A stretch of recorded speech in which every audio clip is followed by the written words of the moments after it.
उत्तानपाद जो मनु शत्रुपा के बड़े पुत्र हैं, उनके पुत्र हुए कौन? ध्रुव जी।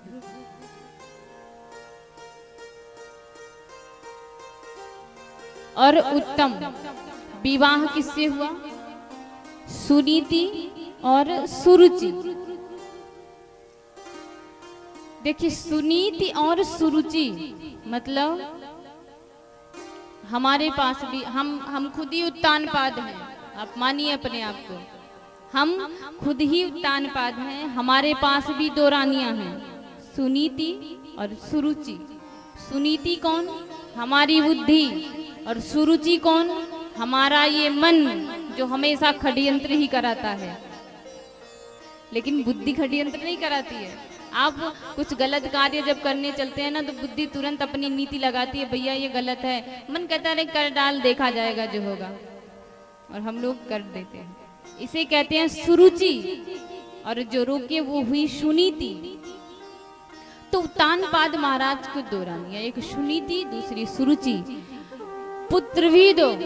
एक दिन ध्रुव जी बालकों के साथ खेल रहे थे, और जब बालकों के साथ ध्रुव जी खेल रहे थे तो क्या हुआ? एक बालक ध्रुव जी का सखा बोलता है कि मित्र, तुम्हारे पिताजी महाराज हैं, लेकिन मैं कभी उनके गोदी में तुम्हें बैठते नहीं देखा। हम सबका जब मन होता है जब अपने पुत्र की अपने पिता के गोदी में बैठ लेते हैं। ध्रुव जी बोले कि सखा, तुम ये बात पक्की बोले तो आज बैठ के दिखाता हूं, देखना तुम सब। बालक की बुद्धि। युद्ध के लिए गए थे उत्तानपाद, और युद्ध से जब वापस आए तो ध्रुव जी महाराज पहुंच गए स्वागत के लिए, और जा करके उत्तानपाद के गोदी में बैठ जाते हैं। और जैसे बैठते हैं, इधर से सुरुचि माने सौतेली माँ आती है और आ करके तुरंत हाथ पकड़ के नीचे उतार देती है। बोलती है तुम इनकी गोदी में नहीं बैठ सकते हो। यदि तुम्हें उत्तानपाद की गोदी में बैठना है तो परमपिता परमेश्वर जगदीश्वर का तुम भजन करो। उसके बाद जब वो तुम्हें वरदान दे, दर्शन दे, तब इनकी गोदी में तुम बैठ सकते हो। ध्रुव जी बोले अच्छा, और यदि उन्हें नहीं तुम प्रसन्न कर सकते भगवान को, तो मृत्यु हो तुम्हारी और दोबारा तुम्हारा जन्म मेरी कोख से हो, तब तुम बैठ सकते हो गोदी में। ध्रुव जी बड़े परेशान। तो बड़ी बात है पिता की गोदी में बैठना। मुंह लटकाए पहुंच गए कहाँ? सुनीति के पास। देखिए विचार, कितने लोग होते हैं जो तिन का ताड़ बढ़ाते हैं, लेकिन ताड़ का तिन कोई नहीं बनाता है। सुनीति के पास पुत्र गया, माँ मैं आज अपने पिता के पास गया, गोदी में बैठा, और अब छोटी माँ जो है वो मुझे गोदी से उतार दी। सुनीति बोली तो? बोली माँ वो तो बोल रहे हैं कि कोई परमपिता परमेश्वर है, उनका भजन करूं, जब वो दर्शन दे तो वरदान मांगो, तब बैठो। सुनीति बोली असली माँ हम नहीं, असली माँ तो तुम्हारी सुरुचि है। ध्रुव जी बोले क्यों? अरे पुत्र, हमने तो तुम्हारे पिता का नहीं पता बता पाया, वो तो तुम्हें जगत पिता को बता दी। धन्य है वो। और ऐसी जो मन में व्यथा थी ध्रुव जी के, इस तरह से बात बनाई सुनीति कि ध्रुव जी को विश्वास हो गया कि परमपिता परमेश्वर वाकई में हैं। कहाँ है माँ, कैसे मिलेंगे? 5 वर्ष की अवस्था, छोटे बालकों को कुछ भी बता दो वो मान लेते हैं। कैसे मिलेंगे, कहाँ मिलेंगे, क्या करना पड़ेगा? माँ बोली कि पुत्र चलो मैं दिखाती हूँ। और भगवान विष्णु की एक प्रतिमा माँ रखी थी, ले जाती है ध्रुव जी को, उस प्रतिमा का दर्शन कराती है। अच्छा तो ऐसे हैं, देखते हैं। ध्रुव जी नेत्रों को बंद कर लेते हैं और रात्रि होती है। जब रात्रि होती है तो ध्रुव जी उसी विष्णु भगवान के प्रतिमा के पास जाते हैं और हाथ जोड़ के कहते हैं कि हे भगवान, मैं तुम्हें पाने के लिए निकल रहा हूँ आज ही अर्धरात्रि में, लेकिन मेरी माँ का ध्यान तुम्हें रखना है। और विष्णु जी को कह करके निकल पड़ते हैं ध्रुव जी। रास्ते में इतनी विघ्न व्याधा आती है, लेकिन ध्रुव जी डरते नहीं हैं। जैसे हम कोई कार्य करने चलते हैं ना तो डर जाते हैं, बड़े कार्य को करने में डर जाते हैं और डर करके छोड़ देते हैं, लेकिन छोड़ना नहीं चाहिए। पता है, सच है विपत्ति जब आती है कायर को ही दहलाती है, सूरमा नहीं विचलित होते क्षण एक नहीं धीरज खोते, विघ्नों को गले लगाते हैं कांटों में राह बनाते हैं। है कौन विघ्न ऐसा जग में टिक सके आदमी के मग में, खमठूक ठेलता है जब नर पत्थर के जाते पांव उखड़ मानो जब जोर लगाता है पत्थर पानी बन जाता है। आप संघर्ष तो करके देखिए, आपके सामने कोई भी संघर्ष नहीं टिक सकता है, लेकिन जब आपका मनोबल बड़ा होगा तो ध्रुव जी का इतना मनोबल कि मैं बिना भगवान का दर्शन किए वापस कतई नहीं आ सकता हूँ। निकल पड़ा हूँ तो उसी रास्ते से ही गुजरूंगा, दूसरे रास्ते से मैं वापस नहीं आऊंगा। ऐसा ही होना चाहिए। जब संकल्प लो तो संकल्प के सामने कोई भी विकल्प नहीं होना चाहिए। तो आप यदि छोटा भी कार्य करने चलोगे ना तो सफलता मिलेगी, बड़ा करने चलोगे तब भी सफलता मिलेगी। तो ध्रुव जी जा रहे हैं, रास्ते में कुछ चोर डाकू बैठे रहते हैं, कहीं धन ठिका जाए, लेकिन भक्त को नहीं छूते चोर लोग। चोरों की बड़ी खासियत होती है, चोर तो चोरी करते हैं, लेकिन चार चोर होंगे ना चोरी करके लाते हैं, तो एक जगह जब बैठेंगे बोलेंगे भैया ईमानदारी से बांटना। चोरों में भी ईमानदारी होती है, ईमानदारी से बांट लो, लड़ाई झगड़ा नहीं करना है। तो देखे ध्रुव जी को, नहीं कोई ऐसे ही भगवान का भक्त, पागल है, जाने दो जाने। निकल गए ध्रुव जी। बड़ी प्रताड़नाएं मिलती हैं ध्रुव जी को। अरे नारद जी मिल गए रास्ते।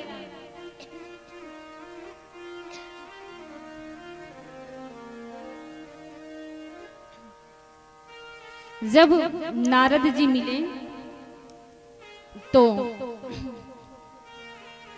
छोटे से ध्रुव जी, नारद जी देखे मुस्कुराने लगे, सोचे कि ऐसे ही कोई मरकट वैराग्य होगा, अभी वापस कर देंगे, छोटा सा बालक है, ये कहाँ जाएगा भजन करने के लिए। जैसे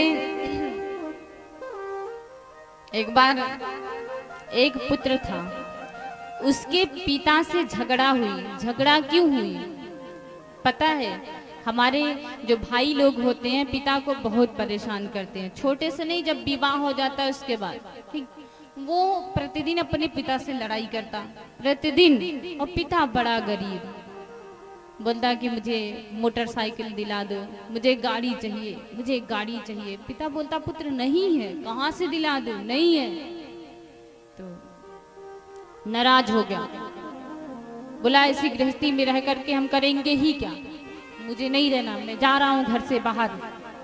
क्रोध में निकला, और जब क्रोध में दरवाजे पर पहुंचा तो वहां अपनी चप्पल भूल गया पहनना और अपने पिताजी के बूट पहन लिया पैर में। और पहन के जब थोड़ी दूर गया, पहले तो मिट्टी तो कुछ नहीं हुआ, लेकिन जहां कंकड़ की सड़क मिली, रोड मिला, मार्ग मिला, तो जूते जो थे वो इतने घिस चुके थे कि उसमें कंकड़ घुस जाता। तो सोचा कि कांटा चुभ गया, देखा तो जूते एकदम घिसे फटे, और लेके हाथ में बड़ी ध्यान से देख रहा है, हमारे पिता का जूता है। इस तरह से उस जूते को लेकर के तुरंत वापस आया और पिता को तुरंत गले लगा लिया। अरे पिताजी मुझसे भूल हो गई, जिसके पास पहनने के लिए जूते नहीं वो भला गाड़ी कैसे दिला सकता है। पिता का इतना अभाव देखिए, बच्चों के लिए पिता जो होते हैं ना वो अपना सर्वस्व देते हैं, अपने लिए कपड़े नहीं लेंगे, अपने लिए कभी कोई जो भी आवश्यकता होती नहीं लेते, वो फटे पुराने में ही चला लेते हैं। लेकिन बच्चे नहीं समझते, बच्चे बार बार परेशान करते हैं। क्या दिया? कुछ नहीं दिया। क्या बनाए? कुछ नहीं बनाए। अरे इतनी बड़ी शरीर दे दिए हैं, 4 तुम्हारे हाथ पैर, निकलो बाहर, कमाओ खाओ। अब पिता और माता से क्या लड़ना। निकले थे भजन करने के लिए, लेकिन बीच में शुद्ध आई और वापस आ गए। ध्रुव जी को नारद जी बहुत समझाते हैं, कहाँ जा रहे हो पुत्र? ध्रुव जी बोले भजन करने के लिए, भजन करके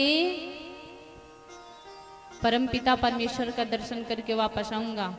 छोटा बालक इतनी बड़ी बात करे तो कैसे लगे? बुड्ढों की खोपड़ी घूम जाएगी।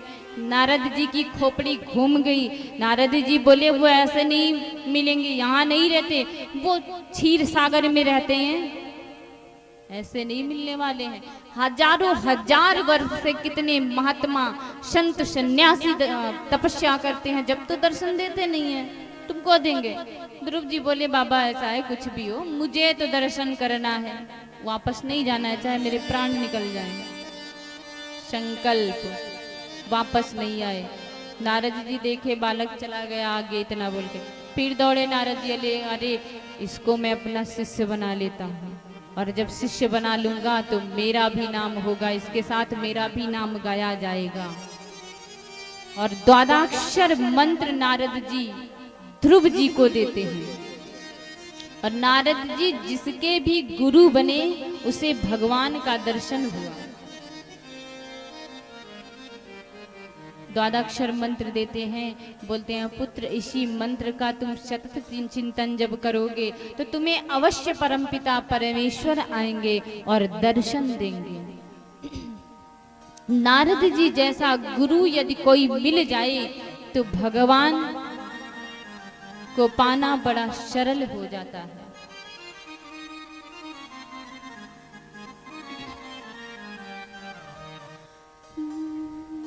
मेरा तार हरि से जोड़े ऐसा कोई गुरु मिले, मेरा तार हरि से जोड़े ऐसा कोई गुरु मिले, तार हरि से जोड़े ऐसा कोई गुरु मिले, मेरा तार हरि से जोड़े ऐसा कोई संत मिले, मेरा तार गुरु से जोड़े ऐसा कोई संत मिले। जय हो। मेरा तार हरि से जोड़े ऐसा कोई संत मिले, ओ ऐसा कोई संत मिले, ऐसा कोई संत मिले, ऐसा कोई संत मिले, ऐसा कोई संत मिले। हो मेरा तार हरि से जोड़े ऐसा कोई संत सभी लोग भाव से मेरा तार हरि से जोड़े ऐसा कोई संत मिले।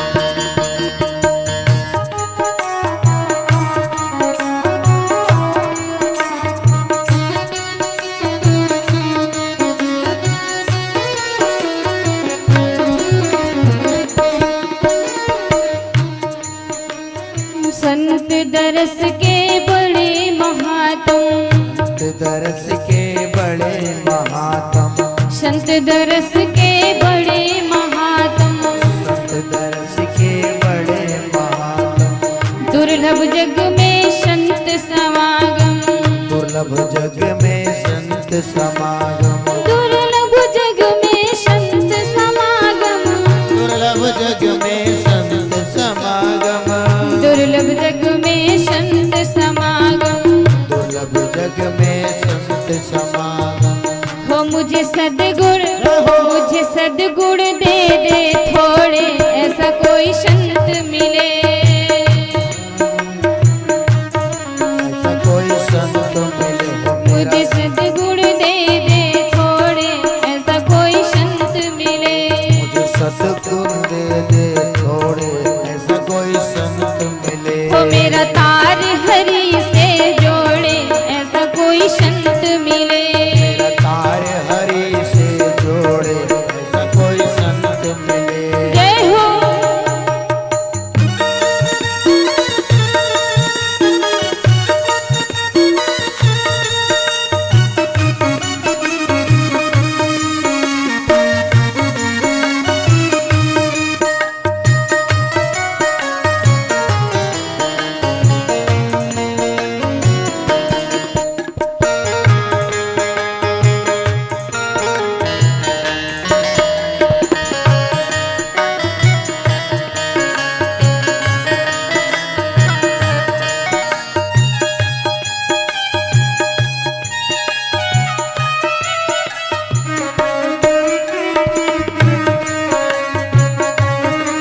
मेरे मन का मेरे मन का रास्ता मोड़े ऐसा कोई संत मिले। मेरे मन का रास्ता मोड़े ऐसा कोई संत मिले। ओ मेरे मन का रास्ता मोड़े ऐसा कोई संत मिले। मन का रास्ता मोड़े ऐसा कोई संत मिले। ओ मेरे तार हरि से जोड़े ऐसा कोई संत मिले। ओ मेरा हरे हरि से जोड़े ऐसे कोई संत मिले।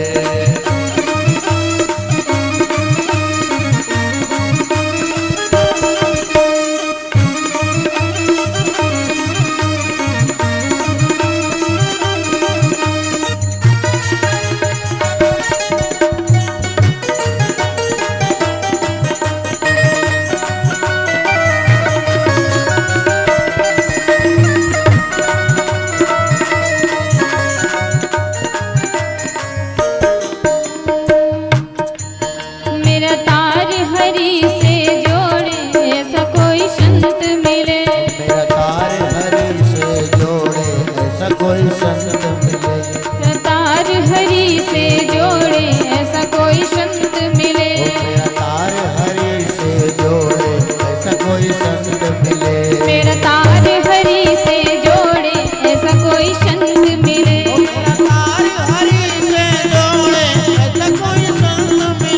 मुझे सद्गुण दे दे थोड़े ऐसा कोई संत मिले। सतगुरु दे दे थोड़े ऐसा संत मिले। ओ मुझे सद्गुण दे दे थोड़े ऐसा कोई संत मिले। मुझे सतगुण दे दे थोड़े ऐसा कोई संत मिले। ऐसा कोई संत मिले, ऐसा कोई गुरु मिले, ऐसा कोई संत मिले, ऐसा कोई संत मिले। बोलिए सद्गुरुदेव भगवान की। जय।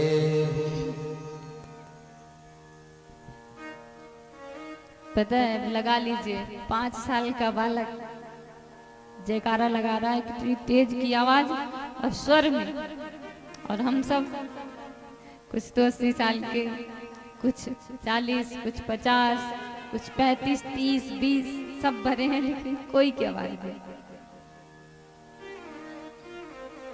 तो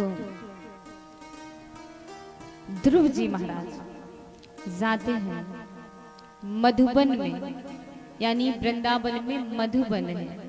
मधुबन में जाते हैं और लगा के आसन बैठ जाते हैं ध्यान करने के। और आसन पर जब बैठते हैं तो ऐसा ध्यान करते हैं, परमपिता परमेश्वर को याद करते हैं, लेकिन आते नहीं हैं। जो अपने प्राण को न्यौछावर करने के लिए भी नहीं डर रहा है, उसे तो ठाकुर मिलेंगे ही। ध्रुव जी विचार किए कि अब तक मैं भोजन पानी करता था, अब तो भोजन पानी भी नहीं करूंगा। भोजन करना छोड़ दिए। 1 हफ्ते के बाद जल भी पान करना बंद कर दिए। दूसरा हफ्ता लगा, जल भोजन सब छोड़ दिए। तीसरे हफ्ते में पता है केवल सांस को पी के रहते थे, यानी हवा को। जब 15 दिन व्यतीत हो गया तो हवा भी पीना बंद कर दिए, सांस भी लेना बंद कर दिए।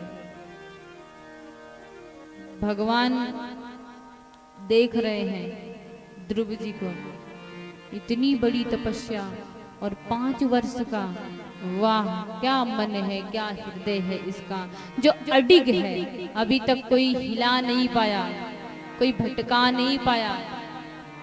अब तो ध्रुव जी मन ही मन ध्यान किए कि ऐसे आने वाले नहीं हैं। अब मैं अपने प्राणों को छोड़ने वाला हूँ। और दाहिने पैर के अंगूठे को टेढ़ा करके इस धरती को क्रूदते हुए ध्रुव जी अपने सांस को अवरुद्ध कर दिए, सांस लेना बंद कर दिए। और जैसे ही सांस लेना बंद किए, मृत्यु लोक क्या तीनों लोक ठहर गया, काल चक्र ठहर गया। जब काल चक्र ठहर गया तो भगवान विष्णु विचार किए चलना चाहिए, नहीं तो अनर्थ हो जाएगा। पता है आज भक्त को दर्शन देने नहीं, भक्त का दर्शन करने के लिए भगवान करुणा सिंधु आ रहे हैं। करुण पर करुणारूढ़ हुए भगवान और आ करके ध्रुव के सम्मुख पहुंचे। फिर विचार किए कि ऐसे नहीं, पहले हृदय में, क्योंकि नेत्रों को बंद किए थे ध्रुव जी, कभी भगवान का स्वरूप नहीं दर्शन पाए थे स्वरूप का, तो नेत्रों को बंद किए हृदय में भगवान अपनी झांकी को प्रकट करते हैं। और ध्रुव जी को लगता है कि परमपिता परमेश्वर आ गए सम्मुख। तुरंत ध्रुव जी अपने नेत्रों को खोले, और जब ध्रुव जी महाराज अपने नेत्रों को खोले तो सामने कोई नहीं, पुनः बंद किए और विचार करने लगे मन ही मन कि मैं वही करूंगा जो पहले किया था। और जैसे चले तुरंत भगवान सम्मुख, अहो आ गया मैं। ध्रुव जी नेत्र खोले, अरे हाथ जोड़ लिए, बड़ी समस्या झेल करके आज दर्शन दिए। ध्रुव जी अबाक हैं, कुछ बोल नहीं रहे हैं। 5 वर्ष का बालक दुखी हुआ मन, वो क्या जानता है कि क्या बोलूं, किससे क्या मांगू। मुझे तो लगता है बालक को भूख लगती है तो वो केवल खाना जानता है बस। ध्रुव जी अबाक हैं, क्या मांगू। भगवान ने विचार किए कि ये मुझे देख करके बोल ही नहीं रहा है। आया था राज्य मांगने के लिए, अपने पिता की गोदी में बैठने के लिए, सब भूल गया। भगवान बड़े सरल हैं, कठिन तो हम सब किए हैं। अभी अगर ठाकुर जी आके यहीं पर तुम्हारे सम्मुख किसी के खड़े हो जाएं तो क्या बोलोगे? डर के भग जाओगे, देखो भूत आ गया, भूत अचानक। तो ध्रुव जी महाराज डरे तो नहीं, प्रसन्न है, लेकिन बाणी अवरुद्ध है, कुछ बोल नहीं पा रहे हैं। भगवान अपने शंख को कपोलों पर छुआए, थोड़ा सा स्पर्श कराए, और जैसे स्पर्श कराए 40 श्लोकों में ध्रुव जी महाराज स्तुति करी है भागवत जी में। भगवान बड़ी प्रसन्न हो गए, वाह पुत्र तुम तो अभी बोल ही नहीं रहे थे, अब तो तुम वेदांतों के ज्ञाता हो गए हो और बड़ा स्तुति गान कर रहे हो। ध्रुव जी महाराज खूब सत्कार किए, खूब स्वागत किए, भगवान का पूजन पाठ किए। उसके बाद में बोले कि अब मैं जाता हूँ घर। भगवान बोले नहीं, ऐसे नहीं जाना है, कुछ वरदान मांग लो पुत्र, इतनी भक्ति किए तो कुछ मांग लो। जैसे हम लोग एक धूप बत्ती लगाते हैं, 1 रुपए की धूप बत्ती नहीं होती तो 1 करोड़ की प्रॉपर्टी मांगते हैं, मांगते हैं कि नहीं? ध्रुव जी बोले नहीं नहीं महाराज, मुझे कुछ नहीं चाहिए भगवान, कुछ भी नहीं चाहिए, आपका दर्शन तो बहुत है। भगवान बोले नहीं, तुम्हें कुछ नहीं चाहिए, लेकिन मेरा मन है तुम्हें कुछ देने के लिए, तुम्हें लेना पड़ेगा। तो क्या? भगवान बोले अभी तुम्हें नहीं, 36,000 वर्ष तक इस पृथ्वी पर तुम्हें राज्य करना है, उसके बाद परम धाम को आना है। ध्रुव जी बोले कि जैसी आपकी आज्ञा महाराज। भगवान से मांगना नहीं चाहिए कभी, थोड़ा क्या मांगना, मांगो ऐसा कि कभी मांगना ना पड़े।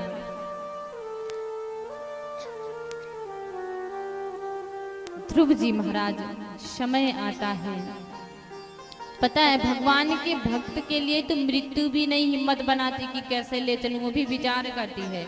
ध्रुव जी महाराज एक दिन बैठे थे और मृत्यु देवी बड़ा सुंदर रूप बना करके आई, और ध्रुव जी महाराज देखे, अरे इतनी सुंदर स्त्री कहाँ से आ गई। ध्रुव जी बोले देवी तुम कौन हो? हाथ जोड़ के बोली मैं मृत्यु देवी। अच्छा तो क्यों आई हो? दर्शन करने। तो मुझे नहीं ले चलोगी? मृत्यु देवी बोली नहीं नहीं, आप तो मेरे सर पर अपने चरण रख के जाओ परम धाम को। क्यों? क्योंकि तुम पर तो भगवान नारायण की कृपा है। और ध्रुव जी सहित, ध्रुव जी समेत सा परिवार परम धाम को गए।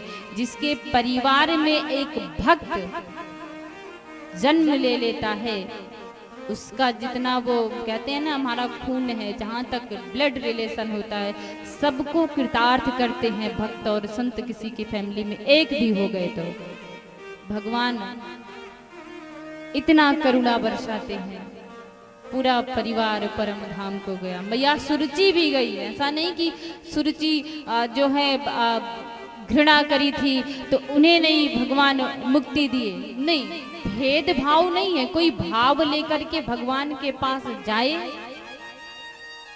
भाव कुभाव अनख आलसहु, नाम जपत मंगल दिस रसहु। एक बार हृदय में इच्छा बनी तो सही। और आज भी ध्रुव जी, ध्रुव लोक में आप देखते हैं ना, आकाश में ध्रुव तारा निकलता है चमकते। लोग बोलते क्या दिख रहा है, तो बोलेंगे ध्रुव तारा है। ध्रुव सा गलान जप्यो हर नाई, पावह अचल अनुपम ठाव।